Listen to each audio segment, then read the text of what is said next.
guys, and welcome to my new video. Today we're building a PlayStation 5 inspired build.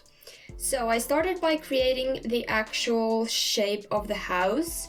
I used the foundation and flooring on the roof to make the sides of the PlayStation. So this way it could look like it's on like horizontal, laying on the ground.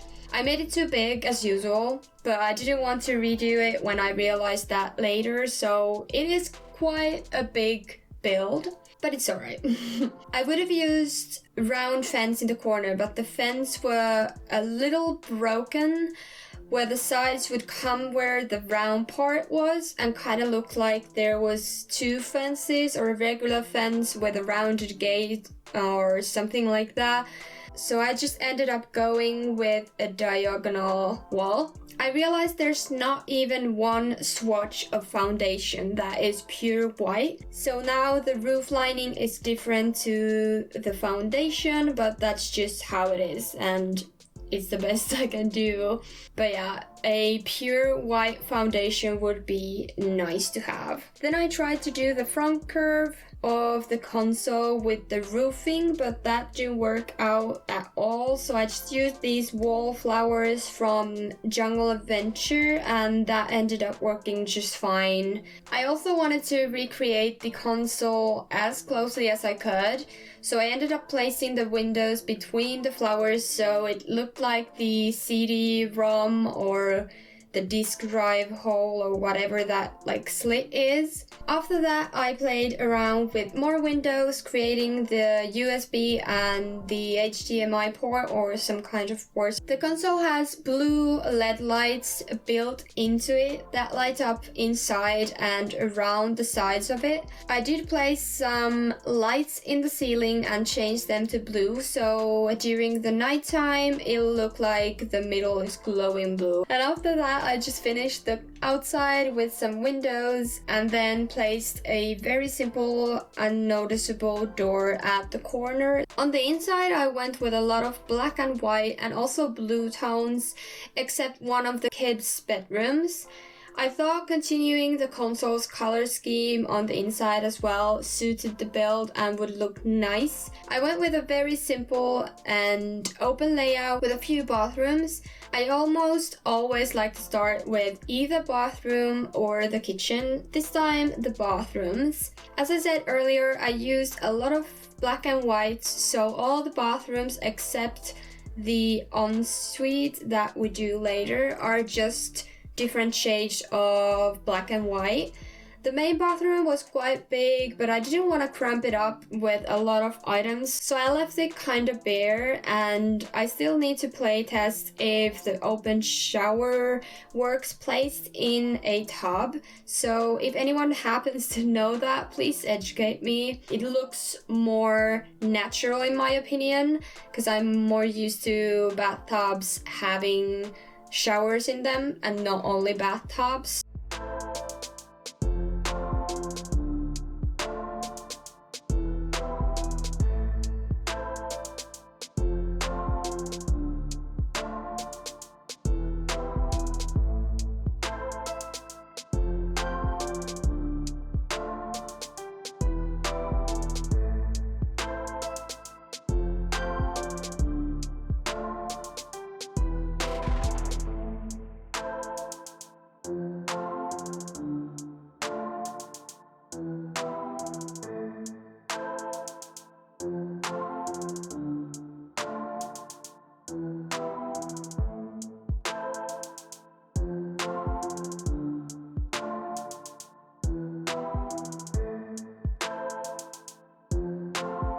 I struggled quite a bit with the kitchen, but at the end ended up with this semi-open one with bar seating or like a breakfast bar area.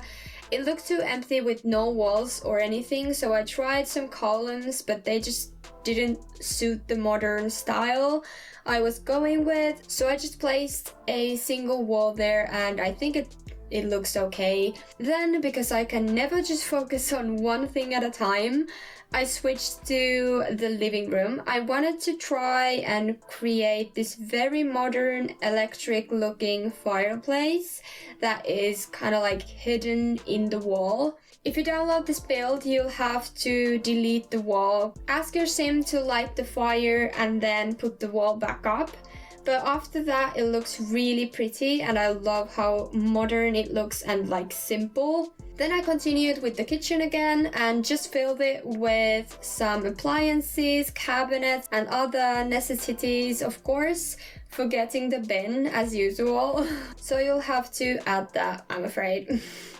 I just can never remember to put a bin there after Sims 4 got rid of those under the sink trash compactors. It's just like, I don't know anyone that has a separate bin in their kitchen. In Finland, we all have just a bin inside the cabinets or like in the counters. So yeah, that's why I always forget the bin. The living room was really fun to furnish. I used a lot of blue and modern looking furniture pieces. I especially like the bookshelves because they fit perfectly between the fireplace and the wall on each side. It made the fireplace stand out even more and just looks like it was made for that. It's just so satisfying when something fits into some place nicely, so I was really happy about that. I did rotate the other bookshelf on the other side, so the books are wrong way round, but I didn't think it was that noticeable, especially after decorating the shelves with clutter, so I think it's alright.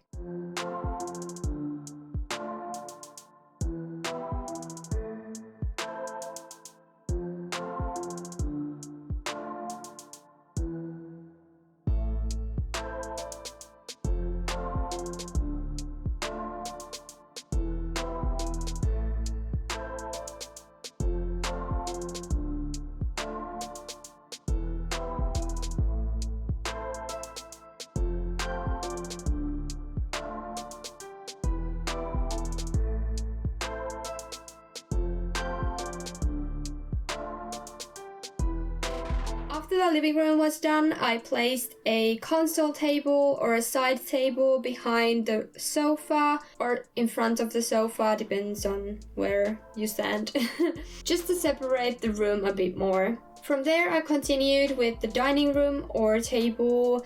It's an open layout, so technically it's just one big room. But anyways, I went with a bit of a modern Asian style, I guess, with the dining setup, but I think it goes really nicely with everything. The entrance was a bit of a pain to figure out, so I ended up really doing it last. But in the meantime, I did place a few pieces in there and a big round rug to not make it like empty.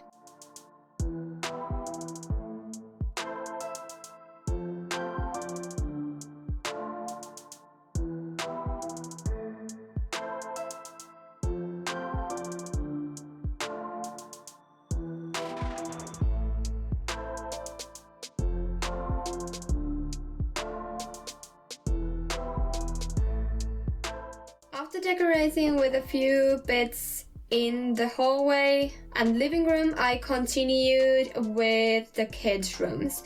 First room I decorated for a child. I rarely go with this girly pink princessy style, but this time I really went to town with it. So everything's pink and white and very cutesy and girly. The child could be whatever gender, of course, so feel free to use this room however you please. But I just went with these like pinky colors. I placed a lot of toys and stuffed animals around to make it feel homey and like a child's room or a small kid's room. And because there's no windows in there, I placed some curtains in the back wall and a painting of a city. That way it felt a little less claustrophobic. I felt like the pink was just a bit overpowering, so I think that's a bit better.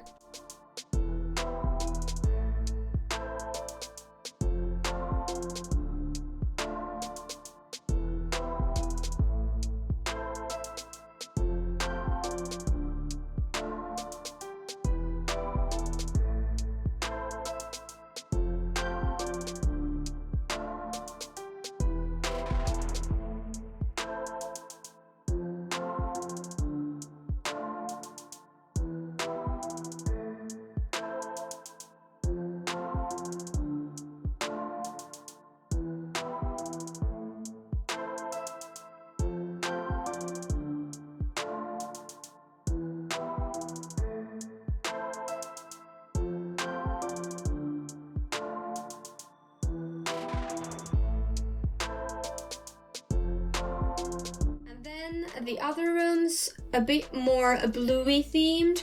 It could function as either a child's room or a teenager's room. I decorated this room more for a music-loving sim, and I think it's more for an older kid. There's all the necessities like the bed and desk and a wardrobe and a bookshelf. But then I also placed some musical instruments there that the kid can learn to play, and some cool posters that reminded me of bands or music. But even though I intended this room to be for an older kid, I still wanted to place some little items that were more kid friendly, like the teddy bear on the bed, so it would still go nicely as a child's room.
Then we have the 2 rooms left, and the other one I turned into an office and a home gym.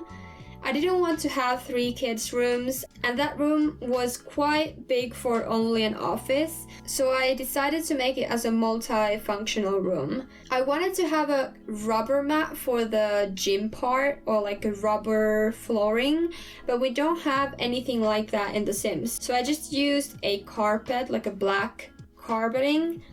It helped divide the room along with the actual built-in divider, but also realistically you wouldn't do weights on hardwood floors, so I chose a carpet. The gym's quite simple, and I just added a bunch of floor-to-ceiling mirrors and a stool. The office part was very simple too. I didn't intend it to be like a home office or anything, just a place to use your computer and have a bookshelf to store all your important papers, etc. So it's nothing like super professional. The master bedroom was so big, so I ended up doing an ensuite, even though we have 2 bathrooms already.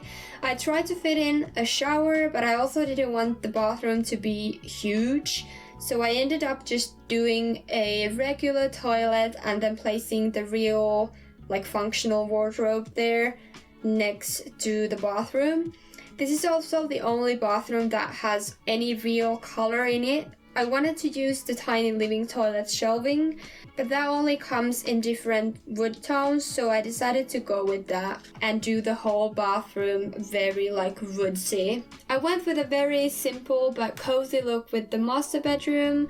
I wanted it to be a bit more vibrant than just black and white, so I chose the mid-tone blue. I really think it looks nice and calm while still being a bit more colorful than the rest of the house, so I'm really happy with that.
finished the house with placing some artwork along the hallway walls and putting a bookshelf in the end of it so it didn't look too empty, and then ended up switching the entrance wardrobe to the 2 closed closets, and that was the furnishing done.